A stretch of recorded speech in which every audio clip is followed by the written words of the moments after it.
착하니까 항상 주변 사람들이 그 경아는 너무 천사 같아, 착해, 예뻐 이렇게 하니까 그러면은 자기 스스로가 그럼 언니는 착하고 나는 안 착하다는 건가? 이렇게 되어지는 거예요. 그러니까 음식을 먹을 때도 피자 먹을래, 통닭 먹을래 하면 큰애가 항상 이야기를 예인이가 좋아하는 거 이렇게 하는 거예요. 그럼 얘가 피자 하면 피자예요, 그날. 얘가 통닭 하면 통닭이에요. 근데 지나서 보니까 성향이었던 거예요.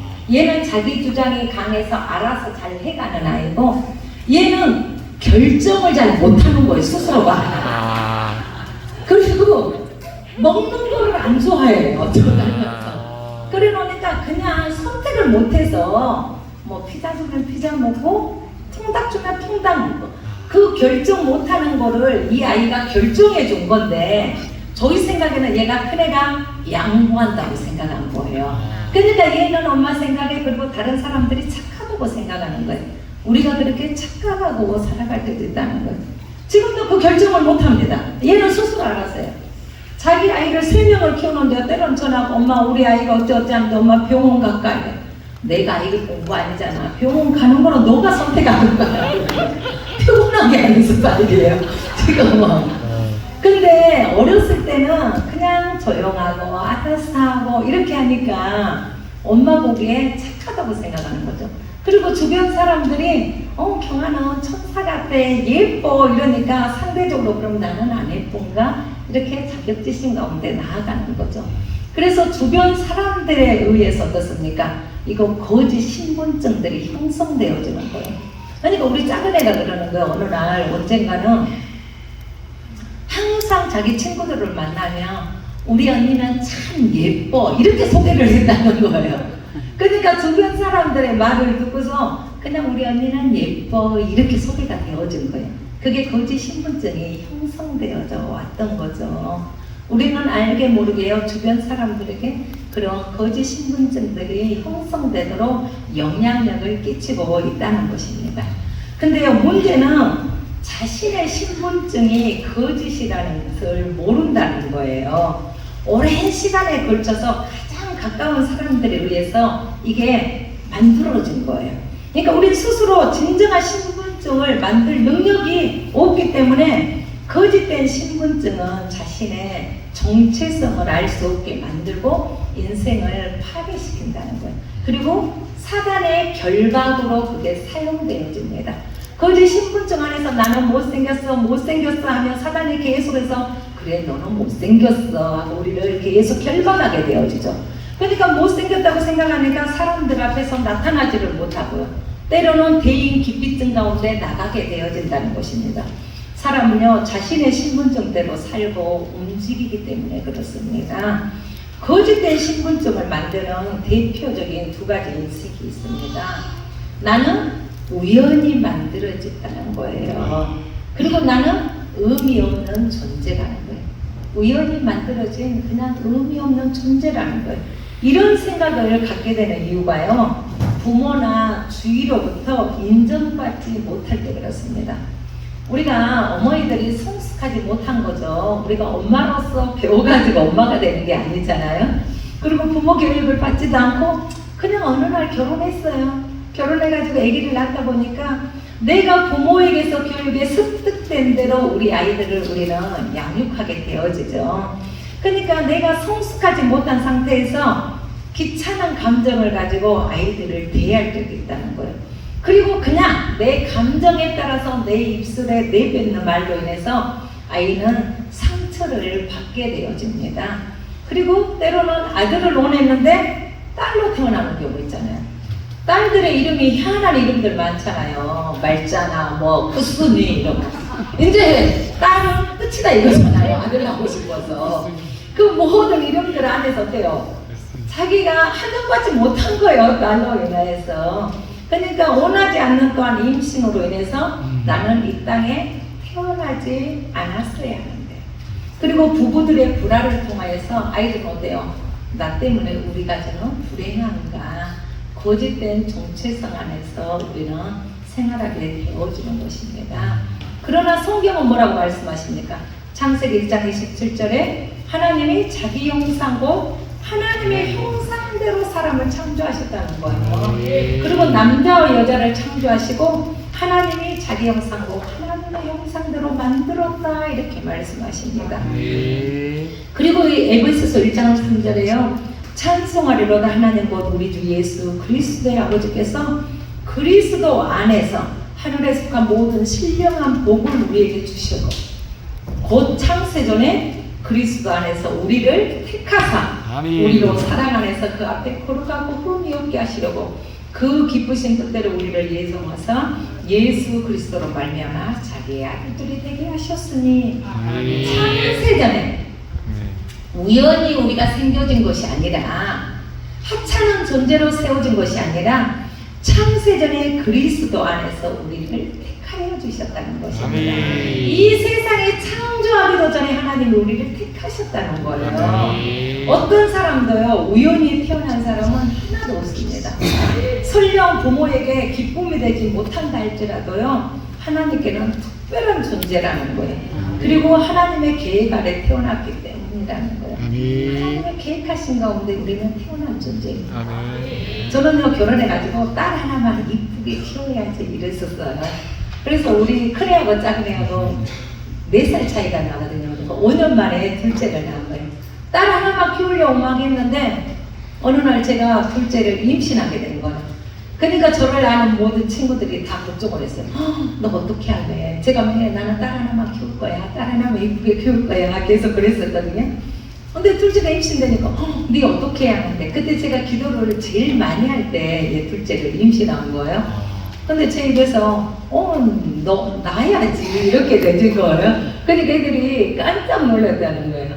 제 생각 안에서는 그냥 나는 딸 하나만 낳아야지 했지만 창세전에 하나님께서 예정하셔서 아이를 나에게 주셨다는 거예요. 그래서 부모가 원하든지 간에 원하지 않든지 간에 하나님이 택하셔서 나에게 하나님의 자녀죠. 우리는 다 하나님의 자녀잖아요.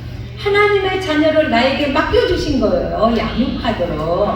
그래서 나는 하나님의 존귀한 자라는 것입니다. 나는 잘못 만들어진 실패작이라는 하나 이런 생각을 갖게 되는 이유가 있습니다. 물질적인 가치 때문에 그렇습니다. 집안의 배경이나 학벌이나 얼굴이 예쁜가 우리가 얼굴로 많이 평가하기도 하죠. 그리고 저 사람이 많이 배웠는가 저 집안은 어떤가 사람들은요 세상의 가치 기준을 두고 달려가게 되어져 있습니다. 요즘 청년들을 보면은요 일 안 하고 그냥 먹고 살기를 원하는 청년들이 너무나도 많아요. 그래서 뭐가 되길 원합니까? 건물주. 그죠? 매달 들어오는 세를 받아서 살기를 원합니다. 작년에 저희 청년들이 그냥 게임 삼아서 이렇게 그냥 선택하는 거 그랬어요. 우리가 그랬잖아요. 이것 선택하는 저것 선택하는 뭐 자기 좋아하는 거 그쵸? 수박 참외하면 수박 이런 식으로 그쵸? 그리고 뭐 과일 고기 하면 뭐 과일 이런 식으로 이런 어른들은 잘 모를 거예요. 요즘 젊은 아이들이 그렇게 막 그냥 장난하는 그런 게 있어요. 근데 그런 이제 게임을 할 때 어떤 아이가 그랬어요. 주야로 일하고 500만 원을 받을래? 아니면 6시간 일하고 150만 원 받을래? 여러분 한번 여기서 한번 손 들어 봅시다. 나는 그냥 주야로 적당하게 일하면서 500을 벌고 싶다. 한번 손 들어 봅니다. 네, 한번 손 들어 봅니다. 한번 연령대가 한번 보려고 그러거든요. 나는 그냥 적당하게 한 6, 8시간 이야기하고 150을 벌고 싶다. 그래서 이게 상반되어지잖아요. 저는 아이들이 일을 하고 제 생각에는 500점을 택할 줄 알았거든요. 근데 청년의 거의 아이들이 그냥 나는 놀면서 150을 벌겠어 하는 거예요. 아, 그래서 요즘 젊은 아이들의 가치관이 그렇구나 이렇게 그냥 생각을 하게 되어진 거예요. 세상의 가치를 어디에 두고 살아가느냐 그게 우리의 정체성을 이끌어가기도 하죠. 그리고 그 기준에 도달하지 못하면은 낙오자가 된다고 생각을 해요. 저희 사이들 큰 사이가 공무원이거든요. 끊임없이 이야기해요. 자기가 로또에 당첨이 되어지면 일단은 로또가 장모님 로또에 당첨이 되어지면 장모님에게 얼마를 드리겠습니다. 그리고 일을 너무 안 하면은 안 될 것 같아. 뭐 공무원의 기본 뭐 일만 하는 뭔가가 있는 것 같아요. 편하게 그 정도만 하고 자기는 놀겠대. 그래서 내가 야 일하는 게 복이다. 그랬더니 아니요 저는 영지하고요 계속 이야기를 하거든요. 요즘 사람들이 그냥 놀면서 그렇게 하긴 오네요. 근데 또 나이가 조금 드신 분들은 어때요? 일이 있는 게 행복한 거다, 감사한 거다 이렇게 생각은 저는. 그러니까 수준 차이가 이렇게 나가는 거죠. 그러니까 자기가 어떤 물질적인 가치 안에서 그걸 세워주기를 원하거든요. 근데 그것 가운데 도달하지 못하면 실패했다고 생각하는 거예요. 이 세상에요 실패자는 하나도 없습니다. 하나님 보시기에 실패자는 하나도 없어요. 다른 사람보다 잘하는 것이 없다고 평가를 받는다 할지라도 어떻습니까? 실패하는 게 아니에요. 우리는 비교 의식에서요 열등감이 생겨요. 각자가 다 다른 하나님의 은사를 주셨다는 거예요. 토끼는 토끼로서 역할을 감당하고 거북이는 거북이로서, 독수리는 독수리로서. 근데 우리는 다른 사람을 바라볼 때 어떻습니까? 독수리가 날아가네? 아니 나도 날고 싶어요. 근데 또 땅에 쳐다보니까 다른 뭔가에 사자가 막 뛰어간다. 그럼 나도 잘 달리고 싶은 거예요. 남의 있는 거 모든 거를 내가 가지려고 하니까 내가 실패자라고 생각한다는 것입니다. 주님 뭐라고 하셔요? 나만의 특별한 존재로 우리를 세우셨다는 거예요. 그리고 특별한 나만의 은사를 가지고 하나님의 나라를 수호하길 원하셔요. 우리가 다 똑같으면은요 하나님의 나라를 완성할 수가 없습니다. 각자에게 주신 은사를 통해서 하나님 나라를 확장하길 원하시는데 우리는 다른 사람과 비교하면서 잘하길 원해요. 제가 언제나 우리 딸한테 그래요. 내가 찬양을 못하니까 너에게 세워줄 수 있는 자리를 주지 않나. 감사해야지 내가. 그렇죠? 네. 제가 다 잘해버리면 이래 쓸 자리가 없어요. 각자가 다른 거예요. 태사역인 거죠. 우리가 감사해야지 돼. 그래서 나만의 것을 가지고 달려갈 수가 있어야지 됩니다. 서울대생이요 열등감에 더 시달린다고 해요. 고등학교 때까지 다 공부를 잘했습니다. 그래서 서울대에 쫙 갔어요. 근데 다 잘하는 사람들끼리 모였잖아요. 그러니까 거기에서 못하는 거를 견디지를 못하게 되어집니다. 비교 의식 때문에 힘들어져요. 저희요 사촌에 아이가 있었는데 얘가 전교 1등만 하는 아이였어요. 고등학교 2학년 때까지 계속 전교 1등만 했습니다. 근데 어느 날 전교 2등을 한 거예요. 전교 2등 잘한 거예요? 못한 거예요? 네, 우리 전교 2등 못 해봤어요. 얼마나 잘한 거예요. 근데 얼마나 비교 의식 가운데 살았으면은요 자기 부모님들이 부부교사거든요. 근데 전교 2등을 했어요. 어느 날 전화를 받습니다. 아버지는 밖에 있었고 엄마는 거실에 있었대요. 그러니까 거실에서 전화를 받은 거예요. 너무 화나다는 거예요. 1등 못했다는 거예요. 그러더니 아빠 나 죽어버릴 거야 하는데 그 순간 핸드폰이 떨어진과 동시에 베란다에서 뛰어내렸어요. 죽었어요. 비교 의식 안에서 사단이 이 아이를 잡아버리는 거예요. 전교 2등 아무나 하는 거 아니거든요. 근데 전교 1등 하다가 계속 1등 하다가 2등만 하는 거예요. 우리의 인생 가운데 나만의 것을 찾지 못하고요. 계속해서 비교하다 보면 나는 실패자다고 생각한다는 것입니다. 사울을 한번 보십시오. 사울은 키가 크고 잘생겼거든요. 그리고 하나님께 왕으로 선택받았습니다. 그런데 다윗에 의해서 어때요? 열등감에 시달리게 되어주는 거죠. 그리고 왕으로서 그죠? 자기는 베냐민 지파지만 첫 유대에 왕으로 세워졌다는 건 대단한 거 아닙니까? 근데 왕으로 세워져서 성경적인 가치관 안에서 성경을 보면서 다음 왕위가 유다 지파라는 걸 알았으면 그냥 자기에게 맡겨진 하나님의 관점 안에서 나에게 주어진 사명은 여기까지라는 거죠.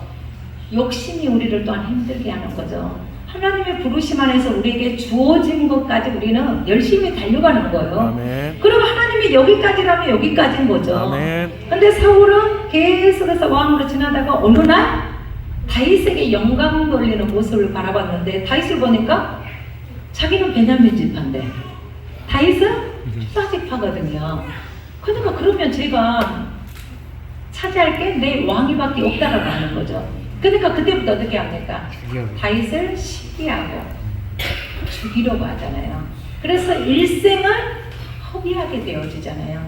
자기의 자리를 잘 그쵸 감당하고 하나님의 나를 여기까지 왕으로 세워서 유다 지파 가운데 왕권을 물려주려고 하나님의 나를 택하셨구나 하고 하나님 안에서의 정체성을 가지고 살았다면 사울은요 대단한 그쵸 성경적인 인물로 남았을 것입니다. 아멘. 그러나 그 인생이 불행하게 되어진 거죠.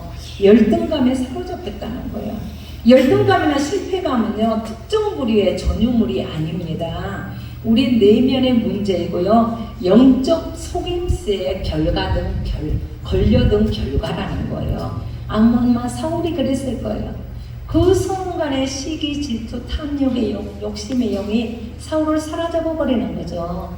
그러니까 그때부터 계속 사단의 속삭임 가운데 계속 이끌려가면서 다윗을 죽이려고 하는 가운데 인생을 망치게 되었던 것입니다. 성경은 우리를 뭐라고 하십니까? 하나님은요 우리를 존귀한 자로 세우셨습니다. 그러니까 마가복음 5장에 보면은요 귀신 들려가지고 돼지떼에게 들어갔던 그 청년 한 명을 구원하기 위해서 어때요? 돼지를 몰사시켜요.